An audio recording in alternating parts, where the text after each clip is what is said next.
Henry Miller, an American novelist whose books, widely censored, widely read despite the censorship, and eventually widely prized as an iconoclastic celebration of life, died Saturday at his home in Pacific Palisades, California. He was 88.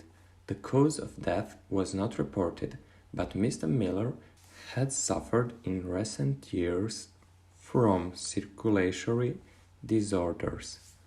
For years, Mr. Miller knew as much notoriety as fame. His most famous books were two autobiographical novels, Tropic of Cancer and Tropic of Capricorn. They are garrulous, sometimes realistic, and often funny, but they are most often remembered for sex. Sex in real life, sex in fantasies, sex at all time and in all kind of places, sex in absurd, shocking four-letter words. Cancer were published by the Obelisk Press in Paris in 1934. Capricorn was published by the same house in 1934. Neither appeared in the United States until the 1961, when the Grove Press brought them out in the paperback edition. It was not until 1963 that the U.S. Supreme Court let stand a ruling by the Supreme Court of California that they were not obscene. From the 1930s until their publication in this country, the two books were among the items most frequently smuggled into the United States by persons returning from France. In fact, Mr. Miller wrote more than 50 books. Besides Cancer and Capricorn, several are autobiographical, and this includes The Rosy Crucifixion, a trilogy made up of 3 works that originally were published separately, Sexus, Plexus, and Nexus. Mr. Miller also wrote about travel, painting himself painted, and his watercolors appeared in many shows, his friends, and other topics. He became one of the most widely read American authors of this country, but he sometimes feared that he was read primarily because of his earlier notoriety. "I am being accepted for the wrong reasons," he once said in an interview with the Paris Review. "It is a sensational affair. It doesn't mean that I'm appreciated for my true worth." Critics and friends did not share this doubts.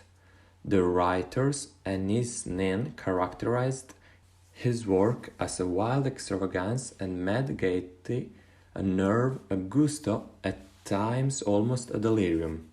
Norman Mailer once said Mr. Miller's books had all the papability of a huge elm uprooted in your backyard.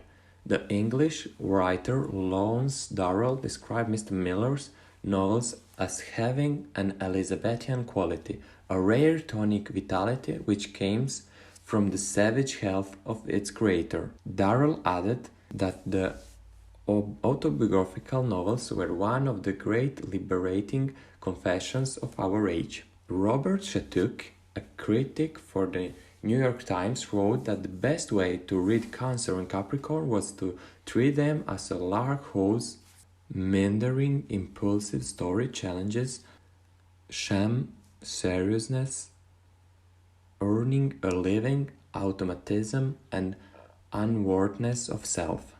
The pace and judged action offer a superb entertainment that brings in us, as it goes, Jeremiah's casual lyrics and sudden reaches toward the spiritual core of life. Mr. Miller often was compared to Walt Whitman, and himself acknowledged his debt to the American poet. "My loyalty and adoration have been constant for the same man all throughout my life," he said. Whitman, Emerson, Thoreau, Rabelais, above all, I still think that no one has ever had a larger, freer, healthier view of man and his universe than Walt Whitman. On the question of sex in his own books, Mr. Miller said, "I wrote about sex because It was such a big part of my life. Sex was always the domination thing. People had said that I throw in juices passages just to keep the reader awake. That is not true.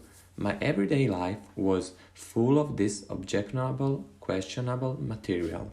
He drew a distinction between his own work and what he regarded as the prurience of many more recent writers. Recent books, he said, are merely titillating to teenagers. I was accused more of obscenity than pornography. I could be bruising, damaging, helling, but not titillating. Today writers are just flirting with sex. Henry Valentin Miller was born in New York on December 26 in 1891. His parents were second-generation German Americans, and the family spoke German at home as much as English.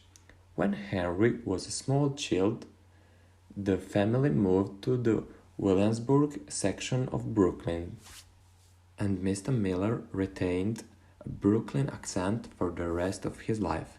By his own account, his childhood was not happy. He once described his mother as a rigid, puritanical woman who wanted him to follow in his father's footsteps and be a tailor. She disapproved of his ambition of being a writer. The young Miller held a series of odd jobs in New York, and for a while he even tried to work with his father.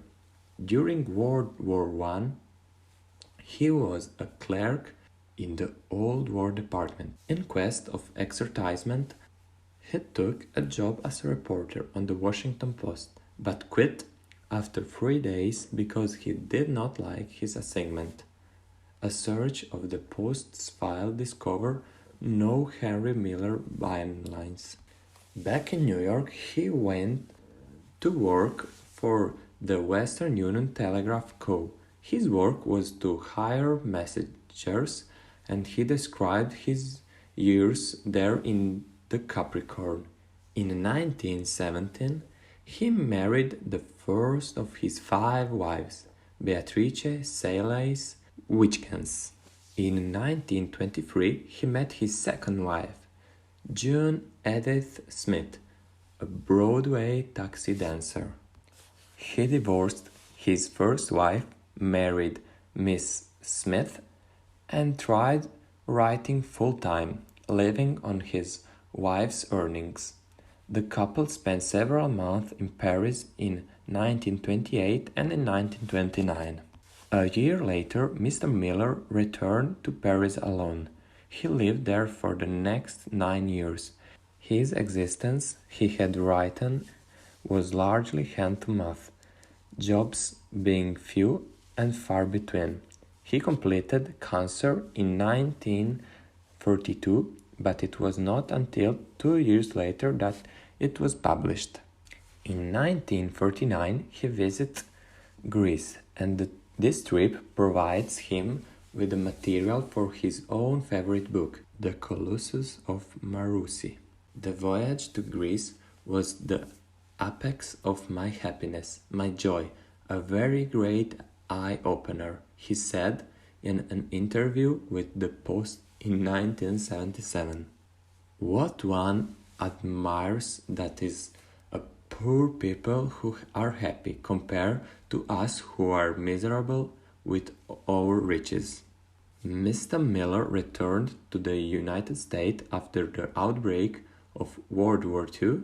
For several years, he lived a modest home in the Big Sur section of California. He moved to Pacific Palisades in the mid of 1960s because he said his presence in the growing art colony around Big Sur had become too well known and brought too many visitors. In 1944, at the beginning of his Big Sur years, Mr. Miller married Janina Lepska.